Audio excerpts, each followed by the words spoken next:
एक नोटिफिकेशन निकला है और जिसमें प्याज की एक्सपोर्ट को लेके जो बैन किया है उसके बारे में मुझे भी काफ़ी सारे किसानों के फ़ोन भी आए, चर्चा भी हुई। और जैसा कि मैं हमेशा कहती हूँ कि नासिक ज़िला एक प्याज का बहुत बड़ा प्याज का उत्पादक ज़िला है और किसानों के हित में हमेशा से ही मोदी की सरकार ने अच्छे निर्णय लिए हैं।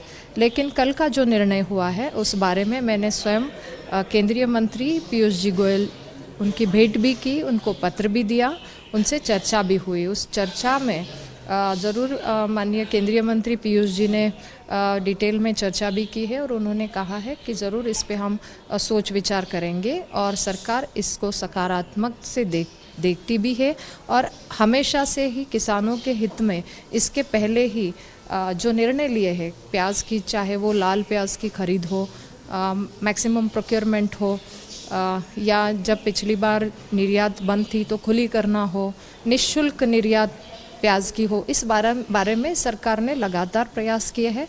और इस बार भी माननीय केंद्रीय मंत्री पीयूष जी ने कहा है कि हम किसानों की हित के लिए ज़रूर एक सकारात्मक से निर्णय लेंगे और वो चर्चा भी हुई। क्या इस बार भी नाफेड की तरफ से प्याज खरीदा जाएगा? देखिए, ये सरकार उस पर विचार कर रही है, लेकिन किसानों को अच्छा दाम मिले, किसानों को अच्छा दाम मिलने के लिए इसके पहले भी भारी मात्रा में खरीद हुई है, लाल प्याज की भी खरीद हुई है और एक प्राइस भी देके सरकार ने वो प्याज खरीद भी की थी।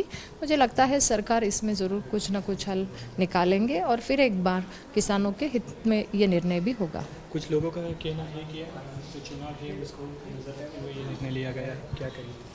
देखिए, भारत हमारा ऐसा देश है, ये लोकतंत्र का देश है। इस देश में लगातार आपने देखा होगा कि चुनाव कहीं ना कहीं किसी न किसी राज्यों में, किसी न किसी ज़िले में चलती है। मुझे लगता है कि ऐसे निर्णय कभी मोदी जी की सरकार ने चुनाव के दृष्टि से लिए नहीं है। आपने भी देखा कि पिछली मंथ में भी कुछ निर्णय हुआ एक्सपोर्ट को लेके, जो कि कुछ राज्यों में चुनाव थे। तो मुझे नहीं लगता है कि ये चुनाव के लिए लिया गया निर्णय है। ये तो सरकार का एक काम होता है कि जो सबको स्टेबलाइज की दृष्टि से देखना, और सरकार की भावना रहती है कि सभी को हम साथ लेके चलें और किसानों को हमेशा से ही मंत्रालय ने मदद की है और मुझे लगता है इस बार भी सकारात्मकता से निर्णय होगा। एक मिनिट, आम्ही सकाळी 7:30 वाजल्यापासून वाट बघतोय। ऐका ना, आम्हाला कार्यक्रम माहितीच नव्हतं पहिली गोष्ट, आणि नंतर तुमच्या स्टाफला आम्ही इतके फोन करतोय, त्यांचा 1 मिनिटाचा वाईट बघा, कोणी कॉपरेट नाही। मी कुठे होती? मी सुरतहून आली। मी त्यांना भेटलेच ना तुम्हाला तुमचे? अरे पण त्यांना कुठे? मी तर माझ्या इथे पाहिले, माझ्या प्रवासात। नाही, गाडीमध्ये घ्या म्हटलं, कसंही घ्या। नाही ना ताई, आधा अधुरा होतो। तुमच्या बाजूने आम्ही बाजू मांडली, ताईंनी भेट घेतली पीयूष गोयलांची। काय म्हणून तर मी रात्री पाठवलं होते तुम्हाला। नाही, ते पण नाही मिळालं। नाही, मी ट्वीट केलं रात्री। हॅलो, ट्वीट आलं माझं। रोलिंग। नाशिक जिल्ह्यातील कांद्याचा प्रश्न पुन्हा एकदा ऐरणीवर आलेला आहे। केंद्र सरकारने एकतर्फी निर्णय घेत कांद्याची निर्यात बंदी केलेली आहे आणि त्याचा उद्रेक नाशिक जिल्ह्यात ठिकठिकाणी बघायला मिळतोय। शेतकरी आणि व्यापारी दोघांनीही केंद्र सरकारवर नाराजी व्यक्त केली आहे। केंद्रीय आरोग्य राज्यमंत्री भारतीताई पवार आपल्यासोबत आहेत। ताई, पुन्हा एकदा केंद्र सरकारचा चुकीचा निर्णय असल्याचं शेतकऱ्यांचं म्हणणं आहे। नाही, यावेळेस देखील मला पण खूप फोन आले जेव्हा काल हा निर्णय झाला। माझंही अनेक शेतकऱ्यांशी बोलणं झालं, चर्चा झाली आणि मी तात्काळ, म्हणजे पार्लमेंट चालूच आहे, आपण बघितलं की लोकसभा राज्यसभा चालू आहे, आणि मी तात्काळ केंद्रीय मंत्री पीयूषजी गोयल यांची भेट देखील घेतली आणि त्यांच्याशी चर्चाही केली, त्यांना पत्र देखील दिलं आणि त्यांना हेही सांगितलं की बरंचसा एक संकटातनं शेतकरी सावरतोय, कुठेतरी गारपीट असेल, दुष्काळाच्या छायेतनं, आणि आता मात्र चांगला शेतकऱ्यांच्या हिताने निर्णय घेण्यात यावा, या बाबतीत फेरविचार करावा। त्यांनी देखील सकारात्मकता दाखवली आणि त्यांनी देखील सांगितलं की नक्कीच यापूर्वी देखील नाशिक जिल्ह्याच्या शेतकऱ्यांचा विचार करता किंवा महाराष्ट्रातल्या शेतकऱ्यांचा विचार करता यावेळी देखील असे अनेक निर्णय घेतले गेले। आपण बघितलं असेल की मग खरेदीचा विषय असेल किंवा लाल कांदा जो यापूर्वी खरेदी होत नव्हता सरकारकडून, तो देखील खरेदी केला, असे अनेक निर्णय घेतले। किंवा मी जेव्हा नुकतीच 4-5 वर्षापूर्वी जेव्हा निर्यात बंदी होती परंतु मार्केटला आवक वाढली होती तेव्हा देखील मी विनंती केली, तेव्हाही निर्यात खुली केली होती. असे अनेक वेळा माननीय पियुषजी गोयल यांनी चांगले निर्णय घेतले. यावेळेस देखील त्यांनी सांगितलं की आम्ही शेतकऱ्यांच्या पाठीशी आहोत, शेतकऱ्यांच्या हितासाठी नक्कीच सकारात्मकतेने निर्णय घेण्यात. सकारात्मक म्हणजे काय, तातडीने काय दिलासा देणार? बघा, शेतकऱ्यांच्या बाजूने निर्णय घेत असताना यावेळीही सरकारने एक रिव्ह्यू होत असतो किंवा काही रिपोर्ट्स येत असतात, त्या माध्यमातून नक्की काय स्टेप घ्यायची आहे, कमिटी रिपोर्ट्स येत असतात. तर मला वाटतं त्या दृष्टीने मग सरकार तो विचारही करेल आणि त्या दृष्टीने तसा निर्णयही होईल. पण सकारात्मकतेचा अर्थ एवढाच होतो की यापूर्वी जे आधीच्या सरकारांनी केलं नाही ते मात्र ह्या सरकारने करून दाखवलं. मग लाल कांद्याची खरेदी असेल किंवा कांदा मोठ्या प्रमाणात खरेदीचा विषय असेल, असे अनेक निर्णय घेतले. आणि माझी या बाबतीतला अनुभव एवढाच आहे की जेव्हा जेव्हा आम्ही मागणी केली असेल त्याला न्याय देण्याचा प्रयत्न झाला. ही आकडेवारी अद्याप समोर नाही आली. नाफेड फक्त आपण सांगतायत की त्यांनी शेतकऱ्यांच्या बांधावर अद्यापपर्यंत गेलेले नाही, बाजार समितीमध्ये गेले नाही, कुठेतरी एका ठिकाणी असते आणि नाफेड खरेदी करते.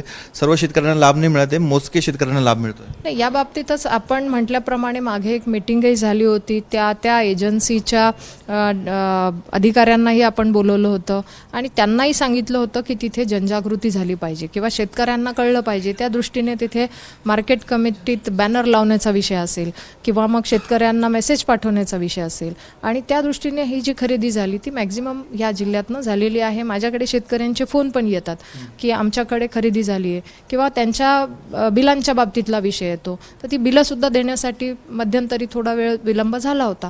याचा अर्थ खरेदी होते आहे आणि बिलही दिली जात आहेत, डायरेक्ट डीबीटी पण होत आहे, परंतु कुठेतरी त्यालाही वेळ लागतो. आणि मला वाटतं आता तर सगळ्यांमध्ये हा मेसेज आहे की ही खरेदी कुठे होत असते. त्या दृष्टीने आज जिल्ह्यात मोठ्या प्रमाणात खरेदी झाली तर ही शेतकऱ्यांना माहिती आहे. तो उन्हाळी कांदा होता, तो टिकू शकणारा कांदा होता. हा लाल कांदा आहे, हा लगेच खराब होतोय. शेतकऱ्यांना आधीच अवकाळीचा फटका बसलेला होता, आता पुन्हा हा मार बसतोय. नाही, या बाबतीत मी तेच म्हणते की याच्या आधीच्या इतिहासात गेलं तर लाल कांदा खरेदी सरकार नक्कीच करत नव्हतं. आपण म्हणाला तसं तो टिकत नाही किंवा कमी कालावधीसाठी टिकतो. तर पहिल्यांदा मागच्या वर्षी सरकारने लाल कांदा देखील खरेदी केला होता आणि यावेळेस देखील आमची तीच मागणी आहे की शेतकऱ्यांना दिलासादायक असा निर्णय घ्यावा. पण मग लाल कांदा खरेदी करणार सरकार का निर्यात बंदी मागे घेणार? बघा, मी परत एकदा सांगते की निर्यात बंदीचा जो विषय आहे त्याला काहीतरी सरकारने ज्या बाबतीत त्यांच्याकडे रिपोर्ट असतील त्या माध्यमातून जर निर्णय घेतला असेल तर त्याला तोडगा काढावा ही पण मागणी केली आहे. निर्यात खुली करावी ही देखील मागणी केलेली आहे आणि त्याचबरोबरीने शेतकऱ्यांना कांद्याला चांगला दर द्यावा, चांगला भाव द्यावा, यासाठी सुद्धा तोडगा काढावा. आमच्या अपेक्षा दोन्ही आहेत. जिल्ह्यात ठिकठिकाणी आंदोलनं होत आहेत. सोमवारी स्वतः शरद पवार रस्त्यावर उतरणार आहेत, कांद्या प्रश्नावर आंदोलन करणार आहेत. नाही, या बाबतीत मी परत एकदा सांगते की राजकारणाचा हा विषय नाही आहे आणि तसं बघायला गेले तर मग मी सभागृहामध्ये लोकसभेतनं राहुल गांधींनी वॉकआउट करताना पण बघितलं की बहुत प्याज महंगी हो गई असं म्हणत त्यांनी मग तेव्हा वॉकआउट पण केलं आहे. मग तेव्हा शेतकरी हित कुठे जातं असा माझ्यासारखीला तिथे प्रश्नही पडतो. परंतु मला वाटतं याचं राजकारण न करता शेतकऱ्यांच्या हितासाठी आज सगळ्यांनी एकत्र येऊन काम केलं पाहिजे आणि त्यासाठी मी एक जिल्ह्याची प्रतिनिधी म्हणून मी पाठपुरावा पण करते आणि मला अपेक्षा आहे की यापूर्वीही चांगले निर्णय झाले आणि पुढेही होतील. कधी निर्णय अपेक्षित आहे तुम्हाला? पुढच्या आठवड्यात तो निर्णय येईलच. या आहेत भारती पवार. त्यांचं म्हणणं आहे पुढच्या आठवड्यामध्ये या संदर्भातला निर्णय हा होणार आहे, शेतकऱ्यांना दिलासा मिळणार आहे. परंतु आता शेतकरी नेमका सरकारकडनं शेतकऱ्यांना काय दिलासा मिळतो हे बघणं महत्त्वाचं आहे, कारण याआधी सरकारने जे निर्णय घेतलेले होते त्या संदर्भात शेतकऱ्यांनी नाराजी देखील व्यक्त केली आहे. कॅमेरामॅन किरण कडारेसह मुकुल कुलकर्णी, एबीपी माझा, नाशिक. एबीपी माझा, उघडा डोळे बघा नीट.